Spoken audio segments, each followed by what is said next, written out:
Did you know that the world's largest building in China has become a ghost town? Or that a capital city built for millions of people, but remains practically empty? Today, we're going to explore 5 of the most useless megaprojects in the world. These projects were meant to showcase human innovation, but ended up as warnings against arrogance, extravagance, and sometimes just poor planning. Before we proceed, please show your support by liking this video and subscribing to 4-Minute Marvels. Number 5. Naypyidaw, Myanmar. A country with a complex history and a present marked by political turmoil. But amidst the headlines, there's a story that's often overlooked: the strange tale of Naypyidaw, a city built to be a grand capital, but which instead became an eerie, sparsely populated monument to misplaced priorities. Imagine a vast cityscape, 6 times larger than New York City, featuring expansive, deserted boulevards, grand government edifices, and opulent hotels. Quite breathtaking, isn't it? Except there are very few people in the city. Naypyidaw was built in secret in the early 2000s by the then military junta, who decided to relocate the capital from Yangon to a remote jungle location. The reasons for this move remain shrouded in mystery, ranging from strategic considerations to astrological beliefs. Whatever the motivation, the result is a city that feels more like a stage set than a living, breathing metropolis. There are few residents, the streets are eerily empty, and the scale of the infrastructure feels disproportionate to the actual activity taking place. It's like someone built a city for a population that never materialized. Naypyidaw stands as a testament to the folly of top-down urban planning, where decisions are made in isolation from the needs and desires of the people they impact. It's a stark reminder that cities are more than just concrete and steel. They're living organisms that thrive on human interaction and organic growth. Naypyidaw, with its empty streets and echoing silence, serves as a cautionary tale of what happens when ambition and ideology trump practicality and human connection. Number 4. Ryugyong Hotel, North Korea. From the empty capital city of Naypyidaw, let's move to North Korea, a country that's no stranger to ambitious and, let's be honest, often misguided projects. Standing tall in Pyongyang is the Ryugyong Hotel, a 105-story pyramid-shaped behemoth that's become more famous for its prolonged construction than for anything it's ever actually hosted. Construction began in 1987 with the grand vision of creating a symbol of North Korea's technological prowess. They wanted this thing to scream, "Look at us, world! We can build a giant pointy hotel too." Well, things didn't quite go to plan. The original completion date was 1989, to coincide with the World Festival of Youth and Students. But that came and went, and the Ryugyong remained stubbornly unfinished. The problems? Just typical construction issues. Collapse of the Soviet Union, which to be North Korea's main supporter, and ongoing economic mismanagement. The building sat there for years, a giant concrete shell, mocking the regime's ambitions. In 2008, there was a glimmer of hope when an Egyptian company, Orascom, stepped in to give the exterior a facelift.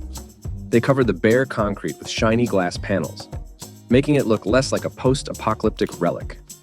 But even with this makeover, the Ryugyong remains largely empty, a monument to unfulfilled promises, and a stark reminder of the gap between ambition and reality in North Korea. The story of the Ryugyong Hotel is a potent symbol of the North Korean regime's struggles, a yearning for international recognition coupled with an inability to deliver on its grand promises. It's a cautionary tale of what happens when ego and ideology trump practicality, leaving behind a legacy of wasted resources and unfulfilled potential. And of course, a giant, pointy reminder that sometimes bigger isn't always better. Number 3. Forest City in Malaysia. We talked of a giant pointy hotel in North Korea, and now we're moving on to a country renowned for its lush rainforests and diverse wildlife. However, even in this paradise, there are cautionary tales to be told. And one of the most striking is Forest City, a vast development that was meant to be an eco-friendly haven, but is turning into an environmental disaster. Forest City is set to emerge from reclaimed land on 4 artificial islands and will revolve around an artificial forest ecosystem. This $100 billion project is a collaboration between a Chinese developer and the Sultan of Johor, aiming to attract affluent foreign buyers. The design highlights numerous green innovations, featuring buildings with green rooftops and vertical gardens, providing a jungle-like experience. The city streets will be intricately designed with multiple layers, reserving the lower layer for traffic and parking, while the upper layer will accommodate parks, sports facilities, and transport hubs. The city's energy will be entirely renewable, and it is projected to be completed by 2035. However, the project has faced controversy from the start. First, there's the environmental impact. The construction involved dredging up millions of cubic meters of sand, devastating marine life, and disrupting delicate ecosystems. Additionally, there's the issue of land reclamation, which can lead to coastal erosion and flooding. It's evident that building artificial islands isn't the most environmentally friendly endeavor. Forest City has faced challenges in attracting residents, with many units remaining unoccupied. This has created a ghost town atmosphere, far removed from the vibrant city envisioned by the developers. The issue of having a ghost town built on what used to be a thriving marine ecosystem adds a new layer of concern to the situation. Forest City is a stark reminder that even with the best intentions, large-scale projects can have unintended consequences.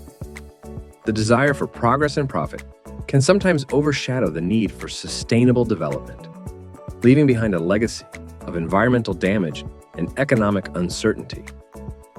It's a cautionary tale of how unbridled ambition, even when presented as eco-consciousness, can lead to disastrous results. Number 2. Ciudad Real Central Airport, Spain. From the disaster forest city in Malaysia to Spain, a country known for its vibrant culture and rich history. But even in this sun-drenched nation, there are shadows lurking in the corners, and few are as poignant as the story of Ciudad Real Central Airport, a grand project that promised to connect a region, but instead became a symbol of financial waste and dashed hopes. Imagine a gleaming modern airport designed to handle millions of passengers, with a runway long enough to accommodate the largest aircraft. Now imagine that airport standing empty, its gates deserted, its terminals gathering dust. That's the sad reality of Ciudad Real Central Airport, a 1.1 billion euros project that was meant to be a catalyst for economic growth in the Castilla-La Mancha region.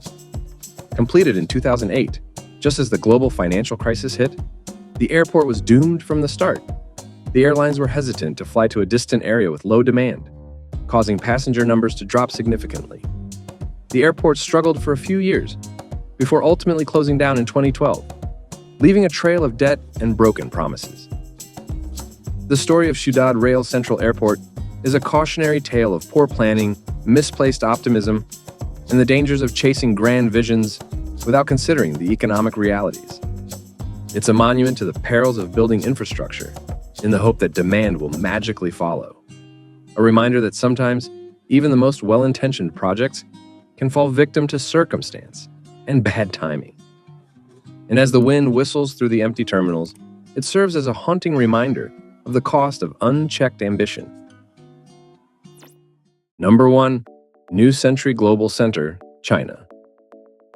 Our final stop takes us to China, a country synonymous with rapid development and architectural ambition. But even in this land of superlatives, there are projects that stand out for their sheer scale and questionable utility. As you step into the New Century Global Center, you'll be struck by its immense size, which almost defies comprehension. Yet, paradoxically, the building feels eerily empty, almost like a testament to something that has gone terribly wrong. Imagine a structure as massive as 20 Sydney opera houses, spacious enough to accommodate 20 Wembley stadiums. Now imagine that building being mostly empty. That's the reality of the New Century Global Center, a 19 million square foot behemoth that holds the title of the world's largest building by volume. Located in Chengdu, this gargantuan structure was designed to be a self-contained city, with a water park, an artificial beach, hotels, shops, and even its own artificial sun. The problem? Despite its size and ambition, the New Century Global Center has struggled to attract tenants and visitors. Many of its retail spaces remain vacant, the artificial beach is often deserted, and the overall vibe is one of eerie emptiness. It's a colossal monument to overambition, a stark reminder that bigger isn't always better. The New Century Global Center serves as a cautionary tale of what happens when ambition outpaces practicality. It serves as a warning against prioritizing extremes without taking into account the human factor. It emphasizes that the significance of buildings, regardless of their size or grandeur, ultimately stems from the people who use them. As the echoes bounce off the cavernous halls of the New Century Global Center, they serve as a haunting reminder that grand visions can sometimes result in profound emptiness. And that concludes our quick overview of some of the world's most useless megaprojects. From the ghostly shell of the Ryugyong Hotel to the eerie emptiness of the New Century Global Center, we've seen how ambition, when unchecked by practicality and a healthy dose of reality, can lead to disastrous results. These projects stand as cautionary tales, reminding us that progress should be measured not just in scale and grandeur, but also in sustainability, social impact, and the well-being of the people they are meant to serve. So, what can we learn from these colossal failures? Perhaps it's a reminder that bigger isn't always better, that grand visions should be tempered by a dose of pragmatism, and that the true measure of success lies not in the size of a project, but in its ability to improve the lives of the people it impacts. What are your thoughts on these mega projects? Let me know in the comments below, and don't forget to subscribe for more explorations into the triumphs and follies of human ambition. Thank you for watching, and we will see you in the next video.